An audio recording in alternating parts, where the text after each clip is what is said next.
तकदीर खुद को ही लिखनी पड़ती है, कोई चिट्ठी नहीं है कि दूसरों से लिखवा ले। ज्यादातर लोग अपने करियर का डिसीजन ठीक से नहीं ले पाते, इसलिए वो बार बार अपना करियर बदलते रहते हैं और लंबे समय तक उनको सफलता भी नहीं मिल पाती। 87% लोग वर्ल्ड वाइड पूरे विश्व में अपने काम में एंगेज नहीं है। वो ऐसा काम करते हैं जो उनकी स्किल से और एजुकेशन से रिलेटेड नहीं है, वो दूसरा काम करते हैं, अपने प्रोफेशन को चेंज करते रहते हैं बार बार और लाइफ टाइम सेटिस्फेक्शन उनको नहीं मिलता। नमस्कार, मेरा नाम है दीनदयाल सनातनी। आज बात करूंगा करियर डिसीजन लेते हो तो क्या 6 गलती है जिनसे आप बच सकते हो और क्या 6 सॉल्यूशन है जिसको इंप्लीमेंट करके आप अपना करियर बेहतर तरीके से बना सकते हो। 6 मिस्टेक है। Irrelevant identity, take decision by influence और इंटरनेट इनवर्स टू पैशन और passion is not similar to attachment, human relationship pressure और लैक ऑफ कॉन्फिडेंस। पहला है इनरेलेवेंट आइडेंटिटी। ज्यादातर लोगों को सेल्फ अवेयरनेस नहीं है, उनको पता ही नहीं है क्या उनकी स्ट्रेंथ है और क्या उनकी वीकनेसेज है, और उनको ये पता नहीं होने पर वो क्या करते हैं, वो किसी और के द्वारा इन्फ्लुएंस होते हैं और ऐसा काम करते हैं जो उनको नहीं करना चाहिए था, पर फिर भी वो उस काम में एंगेज हो जाते हैं। जैसे मान के चलो कोई एसएससी की तैयारी कर रहा है, गवर्नमेंट प्रिपरेशन की तैयारी कर रहा है, पर उसको शो के रील बनाने का, वीडियो क्रिएटर का उन्होंने टैग लगा रखा है इंटरनेट पे, और फिर वो अपना करियर का जो डिसीजन है ना, इन्फ्लुएंस हो जाते हैं दूसरों से और दूसरों के इन्फ्लुएंस में आके अपने करियर का डिसीजन लेते हैं। वो उनके फादर हो सकते हैं, मदर हो सकती है, टीचर हो सकते हैं, उनके फ्रेंड्स हो सकते हैं, फैमिली हो सकती है, समाज संबंधी कोई भी हो सकता है। और जब उनको पता ही नहीं है उनकी स्ट्रेंथ क्या है, वीकनेसेस क्या है, और अगर उन्होंने करियर डिसीजन भी ले लिया उनसे रिलेटेड जो उनका संबंधी जो है ना, उन्होंने जो बताया वो उन्होंने डिसीजन ले लिया, तो उससे क्या होगा, उनका जो पैशन है ना, वो पढ़ाई करने का जो उसका जज्बा है, जो उनके अंदर काम करने की जो भावना है ना, वो चेंज हो जाएगी। वो अटैचमेंट ही बिल्ड नहीं कर पाएंगे पढ़ाई के कारण, और फिर कहेंगे भाई पढ़ाई में मन नहीं लग रहा, ये नहीं हो रहा, टेस्ट देने का मन नहीं कर रहा। तो ये सारी चीजें उनको फेस करनी पड़ेगी। पैशन और अटैचमेंट सिमिलर नहीं है भाई। कैसे नहीं है सिमिलर पैशन और अटैचमेंट? कि मान लो उनको क्रिकेट खेलने का शौक है, ठीक है, और उनको जबरदस्ती मैथमेटिक्स लेके इंजीनियर बनने की तैयारी करवा रहे, जेई का प्रिपरेशन करवा रहे, कोटा में कोचिंग लगा रहे, एलियन में जाकर के, तो कोई फायदा ही नहीं है। उनका जो इंटरेस्ट है ना, वो वैसा ही होना चाहिए जिस फील्ड में उसको काम करना है। ऐसा तो है ही नहीं कि एक बार क्या हुआ, एक गांव में एक व्यक्ति थे, तो उन्होंने अपने पिताजी से बोला कि पिताजी मेरे को ना शहर जाना है और मेरे को बिजनेस करना है और मुझको बिजनेस सीखना है। तो पिताजी ने कहा वो चौबेजी थे ना, छब्बेजी बनने निकले थे, दुबेजी बन के लौटे। तो कहीं आप ऐसा तो नहीं कर रहे, मतलब जो समाज संबंधी है ना, वो आपकी स्किल को ना उसी तरीके से मोलभाव लगाते हैं जैसे उन्होंने जीवन में किया है। हाँ, मैं ये नहीं कह रहा कि उनकी बात नहीं माननी चाहिए, आपको बात माननी चाहिए, पर अपनी स्ट्रेंथ पे, अपनी स्किल पे और अपनी वीकनेसेज पे ध्यान देना चाहिए और तब करियर डिसीजन लेना चाहिए। तो तीसरा, चौथा, इंटरेस्ट इनवर्स टू पैशन। बहुत सारे लोगों का इंटरेस्ट अलग होता है और पैशन अलग होता है। उनको तैयारी किसी और चीज की करवा रहे हैं और उनका खुद का पैशन अलग है। तैयारी जबरदस्ती कह रहे हैं कि गवर्नमेंट का चपरासी बनना है, कुछ भी हो जाए गवर्नमेंट का चपरासी ही बनना है, गवर्नमेंट की नौकरी चाहिए, ग्रुप डी बनना है, पर उसका पैशन ही कोई और है।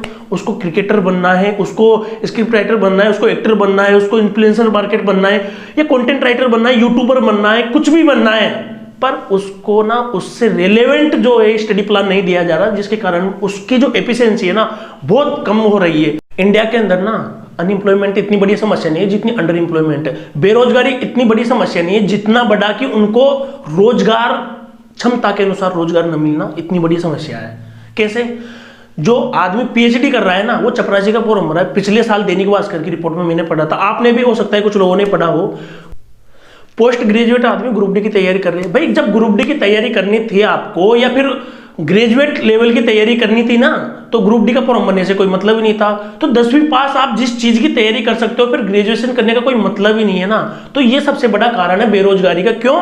क्योंकि उनको ना अपने ऊपर, अपनी स्किल के ऊपर, अपनी एजुकेशन के ऊपर नॉलेज ही नहीं है, पूरा नहीं फेथ है उनको। बस उनको तो क्या करना है, जल्दबाजी में आकर के और सारा डिसीजन लेना है, और फिर ये सबसे बड़ी मिस्टेक है। पोस्ट ग्रेजुएट आदमी ग्रुप डी की तैयारी कर रहे हैं। भाई जब ग्रुप डी की तैयारी करनी थी आपको, या फिर ग्रेजुएट लेवल की तैयारी करनी थी ना, तो ग्रुप डी का फॉर्म भरने से कोई मतलब ही नहीं था। तो 10वीं पास आप जिस चीज की तैयारी कर सकते हो, फिर ग्रेजुएशन करने का कोई मतलब ही नहीं है ना। तो ये सबसे बड़ा कारण है बेरोजगारी का। क्यों? क्योंकि उनको ना अपने ऊपर, अपनी स्किल के ऊपर, अपनी एजुकेशन के ऊपर नॉलेज ही नहीं है, पूरा नहीं फेथ है उनको। बस उनको तो क्या करना है, जल्दबाजी में आकर के और सारा डिसीजन लेना है, और फिर ये सबसे बड़ी मिस्टेक है। तो स्टूडेंट भी ना जल्दबाजी में आकर अपना डिसीजन नहीं लेते, वो उनके ऊपर कोई मजबूरी होती है, ह्यूमन रिलेशनशिप प्रेशर होता है उनके ऊपर, उनके माँ बाप का, समाज संबंधी का, रिलेटिव्स का, दोस्त का, परिवार का, किसी का भी प्रेशर होता है, उनको जल्दबाजी में आके डिसीजन लेना ही पड़ता है। उनको बताया जाता है कि तुम्हें नौकरी लगनी है, तुम्हें जल्द से जल्द नौकरी अचीव करनी है। शिक्षा का मतलब ये नहीं है नौकरी प्राप्त करना, शिक्षा का मतलब है मनुष्य का सर्वांगीण विकास करना है। हर स्थिति में उनका मेंटल भी विकास होना चाहिए, फिजिकल विकास भी होना चाहिए, पैसे में भी विकास होना चाहिए। तो शिक्षा इस तरीके से हमारे जीवन को प्रभावित करती है, पर आजकल इसको रुपया पैसा तक ही सीमित कर दिया गया है। अगर आप ग्रेजुएट, पोस्ट ग्रेजुएट जो भी हो और आपके पास नौकरी नहीं है ना, तो आप अनपढ़ हो। ये माना जाता है कि आप इतने अच्छी तरीके से आपने पढ़ाई नहीं की है।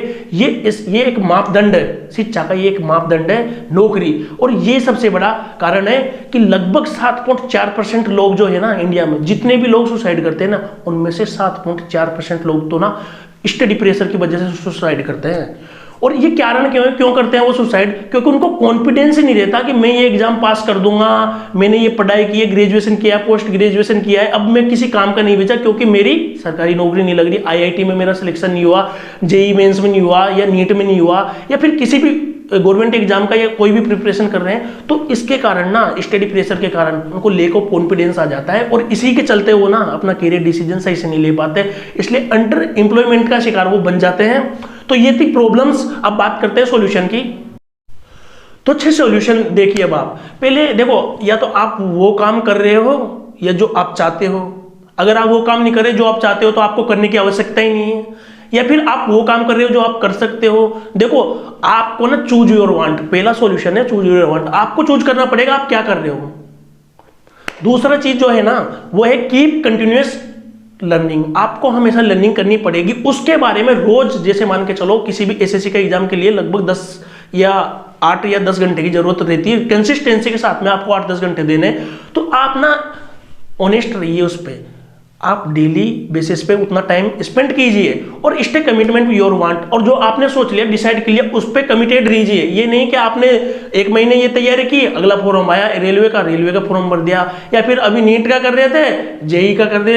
इस तरीके से आप बार बार अपना जो है गोल बदलने से काम नहीं चलेगा। आप अपने पॉजिटिव वातावरण में रहिए और ऑनेस्ट बनिए उन चीजों के साथ में, और don't give right to other person to decide your career. और किसी ऐसे व्यक्ति को अपनी राइट मत दीजिए करियर के डिसीजन लेने के लिए जो आपको नीचे गर्त में ले जाएगा। और आप, ये सारी परेशानी है ना इसी वजह से है क्योंकि आपने डिसीजन नहीं किया। देखो, आप अपने घर वालों की बात मानिए, समाज की बात मानिए, दोस्त परिवार रिश्तेदार सबकी बात मानिए, बात सबकी मानो, पर करियर का डिसीजन खुद लो। उनसे सलाह मशवरा आप कर सकते हो, पर करियर का डिसीजन आपको खुद ही लेना पड़ेगा। तो ये 6 सॉल्यूशन थे, 6 बड़ी प्रॉब्लम थी। तो कैसा लगा ये वीडियो? वापस आके वीडियो को देखने के लिए, लाइक करके उत्साह बढ़ाने के लिए, कमेंट बॉक्स में अपनी राय बताने के लिए, और ये वीडियो आपका कैसा लगा और इसमें क्या मैं इंप्रूवमेंट ला सकता हूँ, इसके लिए नीचे अपनी राय बताने के लिए आप सभी का हृदय की गहराइयों से बहुत बहुत धन्यवाद।